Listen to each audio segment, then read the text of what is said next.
every athlete has their own little recipe that leads to success for themselves. We saw this as like a recipe book. Like you need certain ingredients to be successful, but every journey is different. So I think our goal is they can be inspired by someone and see their path, and see themselves in that path, and some of the struggles that these women went through, and they can relate to that journey, or how they felt. That was Sara Slattery today on the Running Effect podcast. I'm your host, Dominic Schlueter. I'm thrilled you've clicked on today's episode. I've got a good one for you. If you're unfamiliar with Sara, she was a stud way back in the day. She was an 11-time All-American during her time at the University of Colorado. She was also a 4-time NCAA champion. Absolutely nuts. And through these accomplishments, she was actually inducted into the 2016 Hall of Fame for Colorado Athletics, which is wildly impressive and super rare. She began her professional running career in 2006 and set PRs in the 5K with a time of 15:08 and in the 10K with a time of 31:56. She's gone on since then to do some incredible things. She was a coach at Grand Canyon University from 2015 to 2022. She's one of the few women Division I coaches that coach both genders. And then she's also been very busy since making coaching and parenting her priority. She's the director of the Nike Camp Elevate Cross Country Camp in Prescott, Arizona. In addition to co-directing the Women's Running Retreat, she's coaching middle school cross country, as we dive into in today's conversation. And outside of running and coaching and being a mom, she has also co-authored a book, How She Did It, which I personally loved reading. And we actually talk about that a lot in today's conversation. We talk about the lessons it takes to go to the highest level and how some of the best have gotten to that level through Sara's research and own personal experience. We dive into her coaching career, her coaching years, her years as an athlete, lessons from it all. Guys, today's conversation is just like 50 minutes of wisdom, 50 minutes of insights from someone who did it at every single level, someone who made Foot Locker in high school, won 4 NCAA titles in college, was a professional runner, and got the job done at every single level, and now has been incredibly successful as she has transitioned out of those chapters of her life. Love this conversation. If you guys enjoy it, share the podcast with a friend. We're really trying to blow up the podcast, really trying to grow it. That is my passion. That is what I'm dream about. It's the core of me, is growing this thing and making an impact. Please help me do that by sharing today's episode or the podcast in general with as many friends as you can think of. Give us a 5-star review, hit the follow button so you never miss another episode, and enjoy this wonderful conversation with the one and only, the wise Sara Slattery. Sara Slattery, welcome to the Running Effect podcast. How are you doing this morning? Doing really well, thank you. Thank you for having me on. I really enjoy your podcast. I listen to it often. Thank you so much. It means the world. And it's one of those crazy moments where you absolutely never know who's listening. I would have never known you were listening. And so it's full circle to be able to sit with you today, because throughout my time growing up within the sport, I was always looking for different resources and materials and things that could expand my mind and help me grow as a runner and as an athlete. And despite not being a female distance runner, I remember seeing a book a few years ago on Amazon called How She Did It, that you co-wrote with Molly Huddle. And I thought the concept of it was absolutely fascinating. So I bought a copy. And I think to this day, it's one of the most unique books on the market for any sports. So kind of starting there for our audience who isn't familiar with that book, because I'd love to shed some light on it, as well as there's probably multiple podcasts full of substances within it. What was the impetus for writing that book? And a few years removed from it now, how proud are you of that work and looking back on some of the athletes you featured and the crazy things that they've gone on to do? Yeah, well, thank you. That's the best part about writing something like that, is you want to make an impact on the future of future athletes, and hopefully help them through what they're running and come out a better athlete by reading it. So Molly and I both, I'm a couple years older than Molly. We got to know each other in running. We were both competing in the NCAA at the same time, and became really good friends when she started training professionally out in Arizona over the winters. And we became close, but we both grew up in the era of the early 2000s. I was in high school from 97 to running from 97 to 2000. And there wasn't a lot of information on how to train female distance runners. And we saw so many talented, really talented girls. I was one of the top recruits going into college, same as Molly. And we saw so many of our peers go on and never compete at the same level or continue to be as as accomplished in college or go on to the professional ranks. And we really felt like a lot of it was misguidance and just knowledge of things that they could have done they could have done better to like be healthier and get through injuries, handle their body changes during that period. It's a really vital time, and I think you can't train women the same way as you can train men. They're equally tough and want to push themselves equally hard, but their puberty changes are much different on the body. So that transition can be difficult sometimes because for so long, I remember a coach saying to me, I got into the sport. I was a swimmer, and I got into the sport late. I had already gone through puberty, and didn't start running until high school. And at the time, one of my coaches said, "Oh yeah, girls, once they hit their period, they never run to the same level." And that to me was like, well, I already went through puberty. I'm getting into the sport now. So what does that mean? I guess I can keep improving. I don't know, but just messaging like that can really derail someone, especially coming from a coach. So we wanted to like break down those messages, like really give out key information on how to do this in a healthy way and navigate this time. And I think one of the best statistics is from Trent Stillenworth that that women, all of the world records have been set by women in their late 20s to early 30s, not junior level women. And so you're going to hit your peak fitness when you're later on in your career in that period. But that period during your high school, the college years are very formative to growing a strong body to be able to do those things. And so girls, just for them to understand that and to see that as a vital time is important. And for coaches to see that and understand how to transition during that time. So that was a long answer to that question. But yeah, I think that was our big thing is we were really searching to have a book just to help girls during this time and hopefully other women too. I think another thing that speaks to the listener of this podcast, I always say this, but it is so true. If you listen to this podcast and you listen to it frequently and, you know, you get through a 45-minute conversation about the sport of running with a top athlete, like you're pretty serious about running. And I can just assume some basic things about you.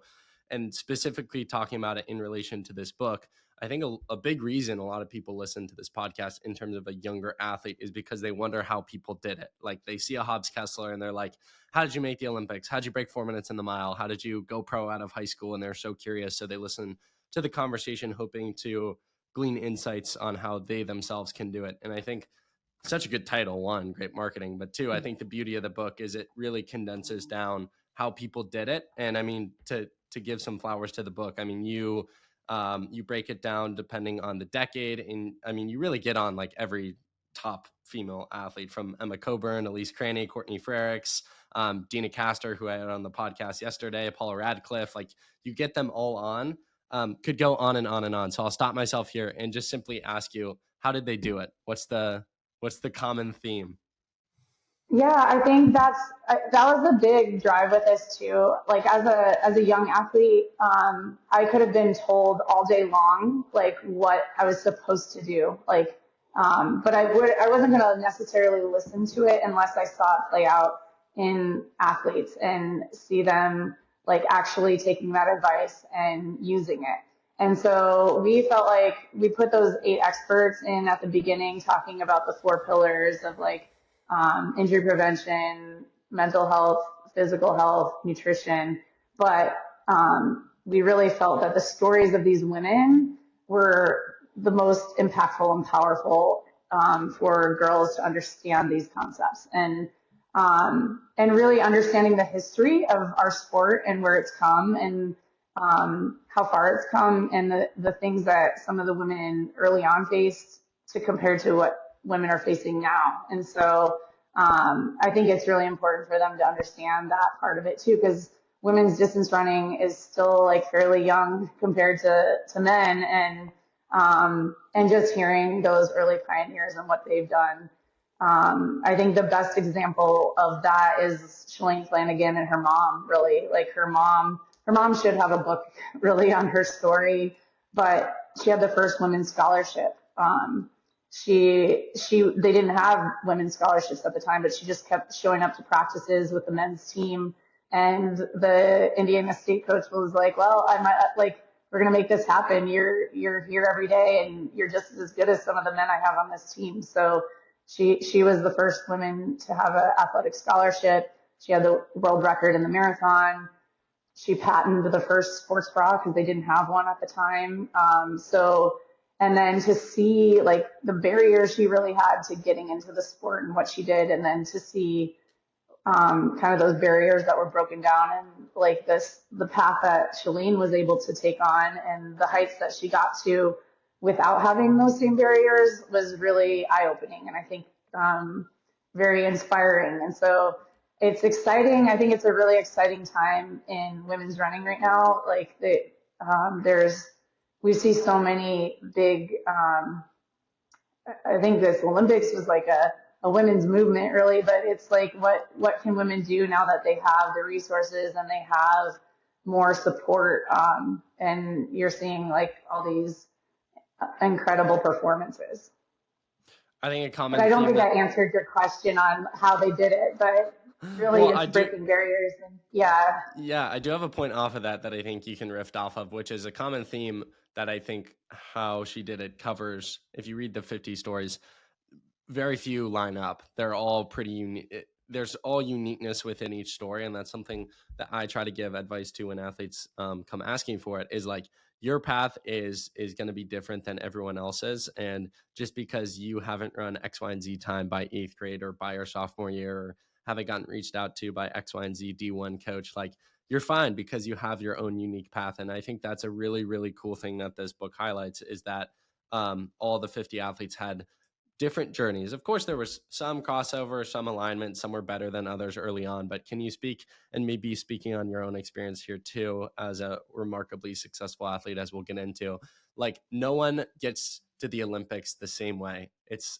all different. No one wins a US title the same way. It's all different. No one goes D1 the same way. It's all different. Yeah, I think it's, every athlete has their own little recipe that leads to success for themselves. We saw this as like a recipe book. Like, you need certain ingredients to be successful, but every journey is different. So I think, like you're saying, like our goal like is they can be inspired by someone and see their path, like, and see themselves in that path, like, and some of the struggles that these women went through, and they can relate to that journey. Or how they felt. And I coached college for 8 years, and to get each athlete to the starting line was a lot of times completely different. And you have to like see, like, each body can handle training differently, recovery and rest. They have their own Achilles heels in terms of like injuries and stuff. And so it's figuring out how do you optimize that person's training and what they're dealing with day to day and their bodies to get the best out of that person. Speaking specifically to an athlete listening today, kind of with this book in mind, but also just very generally, who wants to take their running to the next level in 2025, what would be some advice or things you think they should implement to really make this year their year when it comes to the sport? I think for women, I think it's a lot of times like prioritizing themselves. I think sometimes women have a hard time figuring out, like, saying, it's okay to say no to things. It's okay to prioritize the things that you have in life, and or the things that are important to you, and then making time for those other things outside of it. And yeah, I think in terms of our book and the advice that we give in there, it's like each year, if you have a recipe that works, it's like building on the little things that like you could improve on your day to day that are holding you back. I think the biggest like I was saying, for me and for a lot of women is like not being afraid to like, prioritize what you're doing, and especially when you're a college student, you have a lot going on in your life, like put that first, and then make time for the other things. I saw that with so many of my athletes, because there are so many things. When I was coaching at Grand Canyon, there's so many things in your life going on at that time that they have a hard time managing the schedule. And it's like, put those things first each day. And then if it's you're running, school, those two things probably have to come first, and then fill in the other things that you have time for with the rest of your time. And those other things can be important, and that they fulfill you as a person, but you need to prioritize the things that are most important. You wear and have worn many hats throughout your life, from competitive athlete to coach to writer to mom. Which hat would you say is the hardest? They're all very challenging in their own way. I think the most fulfilling is coach. There's probably mom and coach to me. Being able to like, it's the most rewarding thing to see your child, or your, like, I feel like mom and coach are very similar, because you're navigating life things with this person. They're instilling their goals and their big dreams with you, and you're trying to help them reach that potential. And so yeah, the most rewarding thing is to see someone do something they think they couldn't do, and push through that. And I think even now, as with my former athletes, seeing them be great people and in their lives in running and outside of running. So fulfilling that through their being great parents, doing well in their jobs, like I have an athlete that's finishing his career at Lipscomb University, and he ran 3:57 last week. It's so exciting for me to see him continue to get better. So yeah, I think it's also very hard, because you take things, you're kind of on that journey with them, and it's hard not to be you are emotionally invested in that person, and especially with your kids. And so, yeah, I think those are probably the two most challenging. Writing a book is not easy. But it's similar to running, where you just take it one day at a time, and you have to put the words down and get through it and navigate how the edits and the publishing goes, and putting in different pieces. But yeah, doing it with a partner like Molly was definitely helped and made it a lot easier. Connecting some of these worlds, you said this to me off air, and I found this through research. You're currently working on your second book that connects pregnancy and running. And I also saw a post of yours on social media the other day, reading part of it. You wrote 90% of surveyed athletes express concern about their future fertility, but 90% of them also feel uneducated about their options. I thought this was crazy. 70% of professional women athletes have delayed family building due to their career. And then you wrote, as a woman athlete, the pursuit of greatness in your sport should never come at the cost of your future. Can you elaborate on this a little bit, and specifically how we've started to see somewhat of a shift? Like, my mind immediately goes to like a Ellie St. Pierre. Crazy. I can't believe she did that. But like how well she bounced back. I think we're starting to see more positive role models in that lens. Can you give as much of a sneak peek as you can to this book, but more specifically kind of some of the info that I just shared and some of the solutions in your mind? Yeah, I think Lucinda Demas was a really good example, like role model for us back in the day too. And a lot of us saw her get her medal, her this summer at the Paris Games. She was rewarded the gold medal, but there weren't a lot of women navigating pregnancy or like being mothers and athletes at the same time. often it was like a retirement plan. So you would have children at the end of your career, or you ended your career and then had children. And so it's really fun to see so many women. I think a big part of it is now with that push with Alicia Montano and Allison Felix and Kara Goucher, like exposing some of the difficulties with contracts and being supported through pregnancy. And there just wasn't support back then. You really had to figure out financially how you were going to be able to navigate that or be able to do it. You either took, you had to take a leave and then figure out if you're going to have a contract when you get back. And so that limits a lot of people. They're nervous about their next, like being able to support a family themselves, not only a family at the same time. And so, I had most of the women I knew, like this was even like Molly, she's just recently had kids. She's 39. Like her first was 30, she was 38 having JoJo, and she's pregnant again at 40.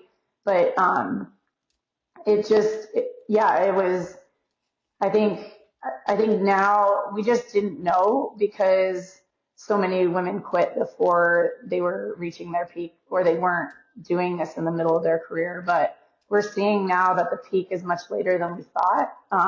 And with the right support and the right information, like in terms of like pelvic floor and getting their strength back and having financial support, women are able to come back after pregnancy even stronger than they were before. So I think it's very inspiring. There is such thing as a mom's strength. Like I think it balances people. Some women really struggle with just being singularly focused, and they find after pregnancy like having that other part of their life fulfilled makes them better athletes overall. And so I think, we're working on a proposal for a book, navigating motherhood and pregnancy and running. And, but I think, with Elle, there's so many moms now, Seth Bruce, Sarah Vaughn, we're seeing more and more women excel past postpartum. I feel like the landscape of this conversation in the realm of professional running world has shifted a lot in the last 20 years, if not more, but we'll say 20 years. How much do you think it will shift if I were to speak to you 20 years from now? What do you think the landscape will be, and how much more common do you think it'll be? Yeah, I think like we're learning, like I think women are now like also, if they're not even in a relationship, looking into like fertility options too. So like that whole landscape is changing dramatically. So I think freezing eggs and like being able to like decide when you want to start your journey and not be limited in terms of like even if you're at the end of your career, not being able to get pregnant. But I think we're seeing the beginning almost like we did with Title IX, like say with Shalane and her mom. I think in 20 years, we're going to see more and more women navigate, like taking this on, like this is a normal part of their career. If they want to navigate motherhood, they're taking this on and continuing their professional career, just like women in the workforce. You are a writer, you're a coach, you're a mother, you're also a director of some camps. We've kind of brushed over a few of these things, gone deeper into some of them than others. But what I'm curious about is, I guess the simple question, why have you explored all these things since your athletic career? Because you were remarkably successful as an athlete, as we'll get into in a second here. But I think a lot of successful athletes, they have their time in the sport and then they kind of hang it up and they kind of go off into the shadows, and no problem with that whatsoever. But I'm so curious to get inside your head in terms of why have you poured yourself back into the sport in ways that I feel like really haven't been seen? Because occasionally we'll see someone get into coaching. Occasionally we'll see someone start a camp. Occasionally we'll see someone become a writer. Rarely is it like everything all at once. What was that decision and why for you? Like, I think for me, I just want to leave the sport better than I came into it. I had so many really great coaches and role models and people that helped me become a better athlete. And help me navigate those hard things. And not every athlete has that.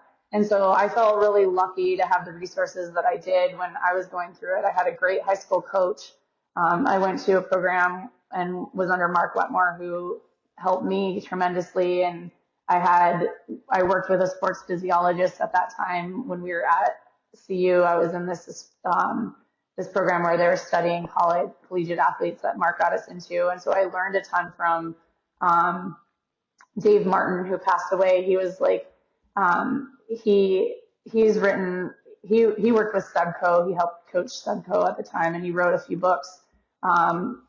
Better Training for Distance Runners, I think is what the name of his book is. But I was able to learn all about, like, at a time where I wasn't making good decisions, he helped get me on the right path in terms of, like, at that time, like, I wasn't fueling enough. I wasn't, I learned all about VO2 max, how to maximize strength and conditioning at that time. Like, I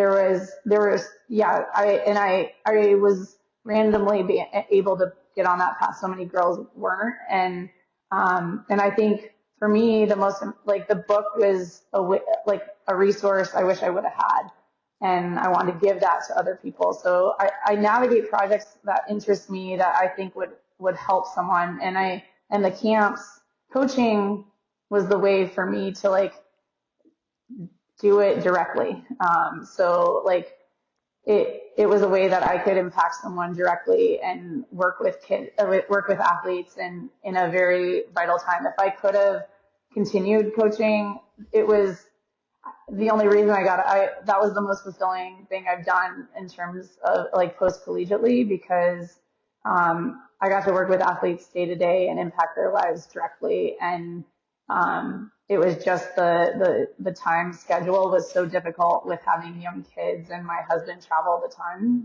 And in order to move up in the coaching world, you kind of have to move or find careers that are there. But I really wanted to make an impact directly. And so I'm coaching middle school for my son's team, and that's like the grassroots of everything. But middle school cross country is, their first time into the sport, so learning that is impactful. But I miss the college coaching. The camps are also a way for me to, like, work with kids directly and get to showcase running through a different way, a fun way, and hopefully they can take the things that they learn and put that to use back where they are. That's actually something I did not want to forget to bring up as you coaching middle school. I'm so fascinated by it. I promise we'll get to your individual accolades soon here. But, like, you go from coaching a high level NCAA program and taking it over and doing crazy things within that program from 2015 to 2022. You coach both genders, which is, like, remarkably rare. I feel like we don't have enough female head coaches. To middle school, I get the kid connection there, but as someone who loved my middle school years, the competitive part of me was always, like, a fun story that I feel like a lot of people don't know about. I never liked my coaches in middle school because they always viewed it as I just wanted to win. Like, yes, I wanted to have fun, but at the end of the day, I wanted to be really good at the sport of running. And so I remember, like, 6th, 7th grade, I had decent coaches, but they were very much focused on, the freeze pops at the end of the practice and jumping jacks, rather than, like, I was starting to understand training philosophy a little bit. And so I literally convinced my older brother, who is 4 years older, to coach my 8th grade team just so I could tell him what to tell me to do. And I ended up winning my 8th grade city championship, 8th grade. So it ended up working. But anyways, all that aside, never had a middle school coach on the podcast. So what's your coaching philosophy? What's your training philosophy? What does practice look like? I'm so interested to hear it all. So I still, like, I'm a competitive person, and I want, like, the same drive as you are. When I was an athlete, I was the same way. Like, I wanted to, like, I was going out there to win. But fun with, like, the reason I joined cross country in the initial, I was a swimmer, and I wanted, all of my friends were doing it, and I wanted to do a sport. Like, I was in competitive swimming, where I wanted to do a sport through the school that I could, like, get to do with my friends. And so I didn't like running at first. And so I still think most kids think of it as a punishment. So I want to find ways to make it fun, but also that they're improving themselves. So we do a lot of form work, a lot of form drills. But I think it's a formative time. It's like where they're learning to be athletes. I have like a wide array of athletes, like, and I think this is a problem. This is a passion project I would love to do in the future, but I think there's a big problem in the US now where we don't have kids don't play outside, like, in general. Like, most of us, like, most of the neighbor, like, when we were growing up, I was outside as soon as I got home until dinner time, playing tag, playing cops and robbers, like street hockey at the park. And you don't see that anymore. It's not happening. My kids, I have kids, our neighborhood's spread out. There's not as many kids just hanging out outside. And then school, like, PE is once or twice a week right now, in most schools. So that's where most of them are getting their physical activity, and that's not happening. You know, like, once or twice a week is not a lot of physical activity. And then on top of that, rec sports are becoming obsolete. So it's becoming more and more club dominant. And I think that's like really a tragedy for most kids, because if you can't afford club sports, like, they're not really moving their bodies all day. So like, a lot of the kids, like, I have a group of kids that are like have a really good body awareness, are good athletes, and know how to push themselves. And then I also have a group of athletes that have never done a sport before, never really moved their bodies, don't know how to push themselves. And so those are the kids, like, I feel like I can make the most impact on, and they're discovering themselves. They're discovering how to, like, do things that they didn't think they could ever do. I had a kid yesterday that joined the team, and a lot of the kids can't make it. It's a 2-mile race, and they can't make it without walking. And we race at the same park 3 weeks in a row. Yesterday we had our third meet, and he took 2 minutes off of his time from a week before. Just like, and that wasn't fitness. That was all pure knowing how to push himself, believing in himself a little bit more, and getting more out of him than he thought he could. So that's like so cool to see when you see that with kids. So yeah, I think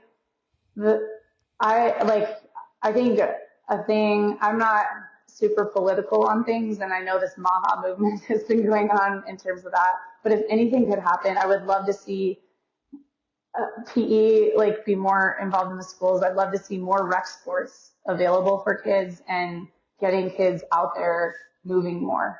So I think middle school has shown me that, like, coaching middle school. And I think, more than I love coaching high level athletes, and, you know, I was a high level athlete myself, and that's super impactful. But, this has been a new challenge and something fun to try to, like, I've learned so much from motivating kids that really don't want to be there to doing things that they thought they couldn't do. That's so cool. So good. It's so funny. You bring me back. People your age, and specifically much older than you, I feel like, will always say the phrase, not to age myself, not to date myself. So I'll say that here, not to age myself. But even me as a kid, I remember, what we would do, we would go outside. We had the biggest yard growing up, and whether it was neighbors or, for me, my siblings, or the whole 9 yards of it, we would just play outside all day. Like, I remember specifically in the summer. And what would happen, Sara, is you would get bored. We would get bored of throwing the baseball. We'd come inside, get a drink, and then we'd go to soccer. And then we'd get bored of playing soccer, and we'd go to football. And then you just bounce between sports. And it was, oh, hey, so-and-so across the street wants to play 2-on-2 basketball. And I feel like as a kid, it is wild the amount of energy you have. And that honestly makes me sad, because I think it's so true. Even like running through neighborhoods during the summers or in the evenings, like, you just don't see kids playing anymore. Or like in Ohio now in the winter, real quickly, like, even this isn't as like physically active, but with snow, when it snows, like when I was growing up, everyone was outside making snowman, like snowball fights. I don't think I've seen that once this year, which is crazy. Yeah, I know. It's, I don't know. I think it's, it's hard. Even as a parent, I selfishly do these camps up in Prescott, Arizona, because my kids go and they're just outside all day. we got my son and daughter like Apple Watches like a couple years ago, and he ran like he doesn't run. He plays a ton of other sports. He actually just ran his first cross country meet yesterday, but just playing at the camp, he would get like 14 miles in, just running around playing tag, basketball, just playing pickup stuff all day long because he's running around camp. And it's probably interesting if you were wearing like a tracker back then, you were probably getting in 8 miles or 10 miles a day, Right. Just playing with your friends, and it was fun. And so I think we got to find ways we can get kids back to doing those things where moving their body is fun and they want to be outside. So I don't know what the answer is there, but that's something like that I'm really passionate about, like trying to see with kids and getting them, getting that changed. Cause I think we would have a ton of less, like we have the highest rates of like ADHD and like, kids on the spectrum right now. And I think a lot of that is due to like movement and kids, like my son is super, has a lot of energy and he has to move. Like I put him in like he just is in middle school. He's a sixth grader right now, and I have him in PE every semester just so that he gets that physical activity in the middle of the day. And I work out, we'll do something in the morning before school, and he always plays a sport, but I think that's a normal thing for most boys. And when we're not doing that, you're gonna, like, it's really hard to focus. Like I find it's hard for me to focus when I don't get that. I still run every day because of that, because I have a clear mind. So yeah, I think getting kids back to that point. To the physical tracker Apple Watch example, I remember 7th grade. So I was a little older, but 7th grade, I bought my first Garmin with like money I'd made mowing lawns. And it was like the most basic Garmin. But I remember being so excited about trying to get the steps up, like see how many steps I could get in a day. And I think that day I'd run 3 miles maybe. So I ran that day, but whatever, 3 miles is 3,000 steps. And I think my PR was like 33,000 steps. And I was just like blown away. But I would I would intentionally try to like get that number up. So I'd like go out. Yeah. And it's like, those are the kind of games that I think you can bring technology in like a really cool, fun way to get kids involved, because it becomes a game then. And it's like actually in a good, healthy game that I think you can participate in. And not every kid was as psychotic as I was in 7th grade, but I know they gave Pokemon Go a bad rep, but I saw a lot of kids moving around looking for those Pokemon. So fair. Going back to that example you shared yesterday of the kid who took 2 minutes off of his PR, and something that really resonated with me as you were talking there was just kind of the underlying theme of the attributes that you gain as an athlete through the sport of running, even at a young age in middle school, even if that athlete or athletes don't continue on till high school. Hopefully they maybe for the first time will have learned how to work hard and push through something really hard when they want to quit and give in at a young age. For you and your experience as a coach or as an athlete, what are some of the biggest attributes you feel like you gain through the pursuit of distance running? Yeah, I think the biggest for me is not fearing failure, like seeing that as a part of the process and becoming better at whatever you do. And that's something I really push hard with both of my kids is this is failure's a good thing. Like you learn from failure, you learn how to be a better person, better athlete, better student. So if you get and not like not being afraid to like fail and then get yourself back up and be stronger coming out of that. I was someone that struggled a lot with injury during college, and I found often I had big breakthroughs after those injury cycles because I had to work so hard to get back, and I appreciated what I was doing so much. And our college coach would always say, you don't know where the edge is until you cross it. And so as great athletes, you kind of like have to ride that edge. And I used to be afraid to go over the edge, and an edge is an important part of knowing where your boundaries are. And so, as I got better, like in my career, like not fearing to be able to be there. And I think with these kids, like I see so many kids like in middle school, like putting up walls, like questioning what we're doing, saying that they're not, like just putting up, like having excuses, saying like why they can't do things, and then I take down those walls and like I try to take those walls down, and I give them a lot of freedom. I never tell them like, and I think this makes I'm the volunteer coach. I have a head coach who she's the PE teacher, and she was a NCAA basketball, or yeah, she played basketball in college and coaches a bunch of different sports. But I won't give them a set number. Like I will give them a range, and so they get to decide: do I want to do the bottom of the range or do I want to do the full range? And when they choose to take on those next, like another rep or an extra rep, they feel so much like they feel so much confidence and like pride in like pushing through something. And I found like they often do more than they thought they could. And we have discussions about that afterwards. But I think like giving them room to like, yeah, like just be stronger than they thought they could. And like, yeah, I think that's the fun thing with like seeing them grow, and then taking them being able to take that into other things that they do, whether like we had grade checks yesterday and talking about, like it's all about putting in the work. And sometimes like you may think you're not a smart student or you don't deserve great grades, but a lot of it is just putting the work in and you will get it. And especially in middle school. So I think like translating that to other parts of their lives and being responsible individuals.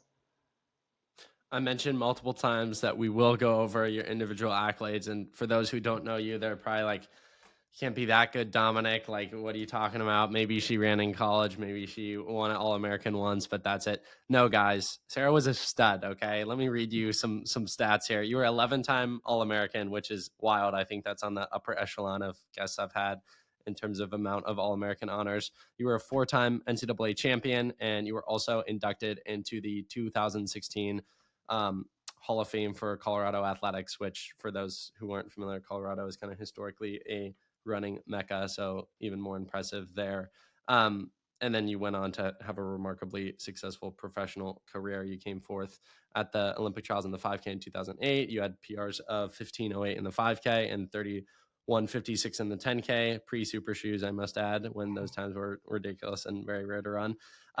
When you reflect and think back on those times and those accomplishments, what do they mean to you? And what do you feel like your legacy as a runner, both collegiately and professionally, was? I'm also forgetting you won Foot Locker as a senior. So even that, she won Foot Locker. I did not win. I didn't win Foot Locker. I won the Pan Am Games. No, okay, I made Foot Locker, but and then I made 2 world junior teams, but I had a lot of failures. I didn't make Foot Locker one of my years, and that's what I struggled with some things. So I think, like as you look back, like I'm super proud of the career I had as an athlete and the things that I was able to accomplish. I think I was very lucky to be, like I told you, I had an amazing high school coach who I just randomly got. I didn't seek her out. She coached. She ran at ASU and went on to run professionally and made 2 Olympic trials in the marathon.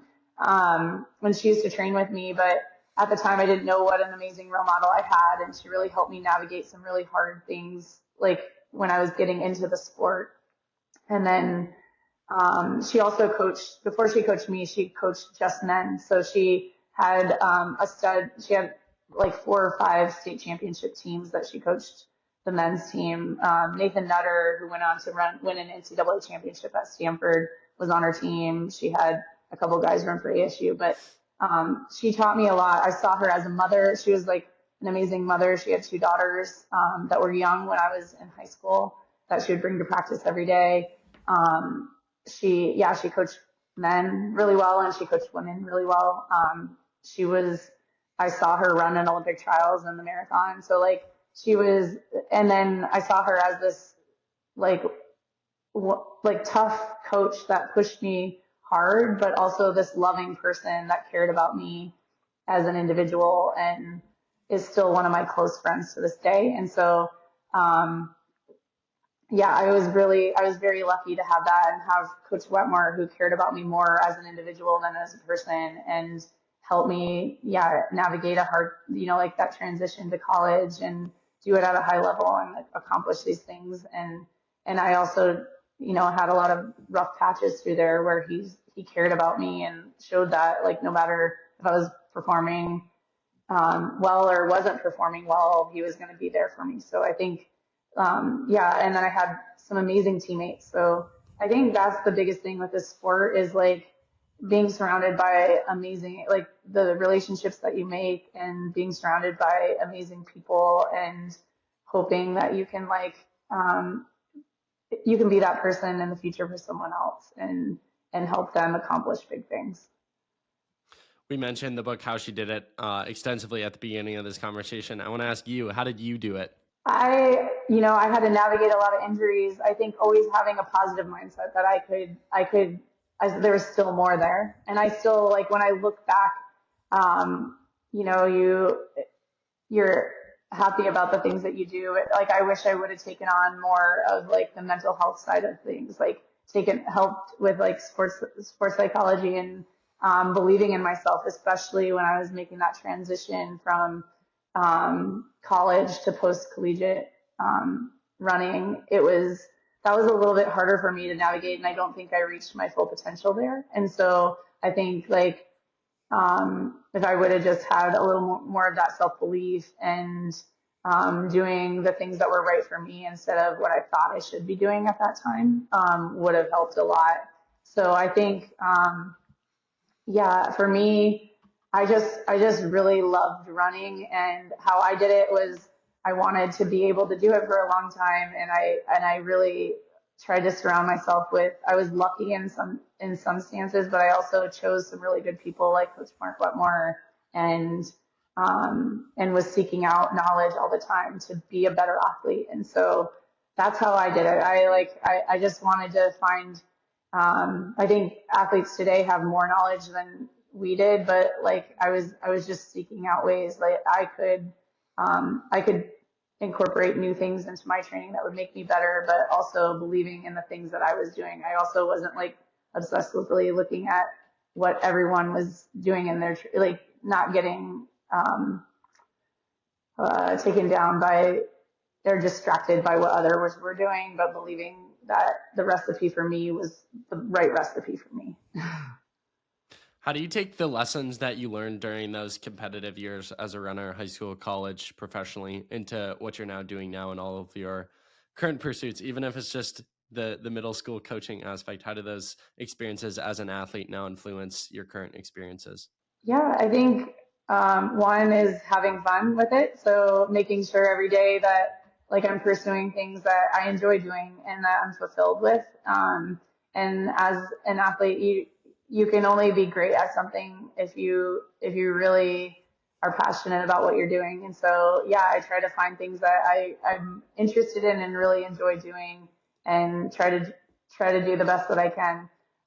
With the middle school coaching, I'm diving deep into like how do you coach this age group. So I've learned a lot from anyone out there that's coaching the middle school or high school level. You really should check out Jay Johnson. Like, I don't know if you've ever talked to Jay, but way back in the day, he's a stud. Yeah, he was one of our teammates at Colorado, but he has an amazing coaches clinic, and I think they hold it once a year, but he does like these incredible videos and has a ton of information on navigating, like scheduling for that stuff, and really developing kids the right way when they're young so that they have more room to grow.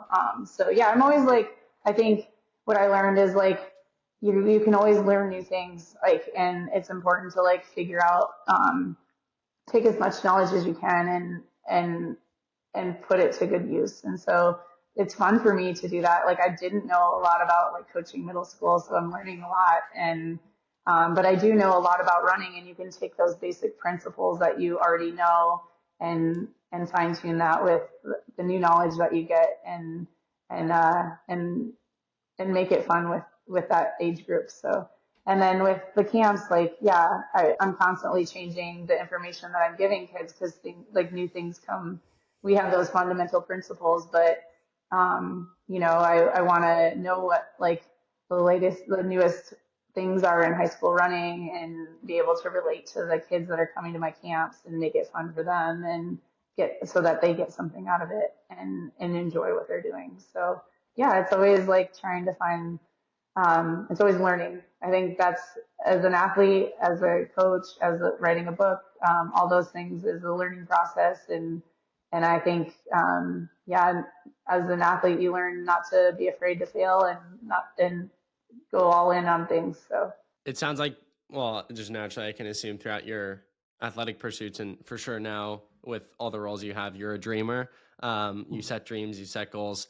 Present day, Sara Slattery, what's your biggest dream? What's the biggest thing on your heart that you're thinking about dreaming towards?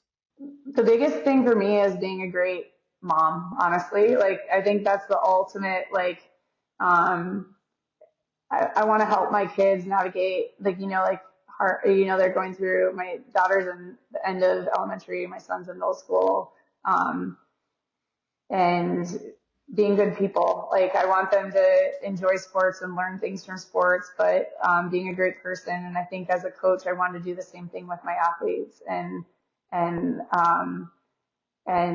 so I want them to, I want to be there for them and help them in their journey and make them stronger people, so that they can handle challenges when they're coming towards them. Sara, final serious question for you. I've loved this conversation today. For those who have listened to our conversation, look up to you, all the things that you've accomplished both within the sport and now outside of it in a new realm, what would be the final takeaway message that you want to leave with the audience? I think in whatever you do, like, for me, my passion is making this sport better than when I came into it. So helping the next generation be better and continue to change the bar of what our expectations are. So yeah, I think that's my biggest passion, and I hope everyone tries to do the same thing, and this sport can be an amazing sport. I think we're all united through running, and it brings the best out of us, and so we want to keep making it better. I love it. Sara, final question for you. You may be anticipating it, as it sounds like you've listened to the podcast before, but the final question I ask every single guest on every single episode: if you had Gordon Ramsay coming over to your house for dinner, what would you choose to make for him? I used to be super passionate about cooking. Like, when I was a professional athlete, I had a lot of extra time, so I used to like to watch cooking shows. I love Ina Garten. And now my meals are more like 30, like less than 15 to 20-minute meals, trying to get things on the table so we're coming back from sporting events. But if Gordon, like I told you, my husband's half Italian. My mother-in-law is like an amazing Italian cook, so I would have her help me make her sauce and meatballs, and then I would make homemade pasta. Have you ever had cavadelli pasta? It's like, I don't think so. Sounds fancy. If you ever have a chance, like, order it if you see it on the menu. But okay. It's made with egg and regatta and flour. We call them sinkers because they're like a thicker dough, but they're delicious. So I'd probably make those with my mother-in-law's meatballs and sauce. Sounds I wouldn't delicious. Do it myself because I know he's going to be critical. Hey, I never said you can't include help. So you're thinking smarter, not harder. Sara, thank you so much. I mean it sincerely for this conversation, all the wisdom you brought, and more specifically, all the things you do outside of this conversation, all the things that go unseen. I know you're making an impact in the sport. Again, your book had an impact on me years ago, probably beginning or before I started the podcast. And I know has impacted other people. And that's just like one small sliver of what you do. So your work doesn't go unnoticed. I so appreciate it. And I can't wait to see all the ways that you continue to bless the sport of running. And as you said, make it better than you found it. So thank you so much. And looking forward to cheerleading on whatever you pursue in the years to come. It was so great meeting you, Dom. I'm inspired by you. And thank you so much for having me on.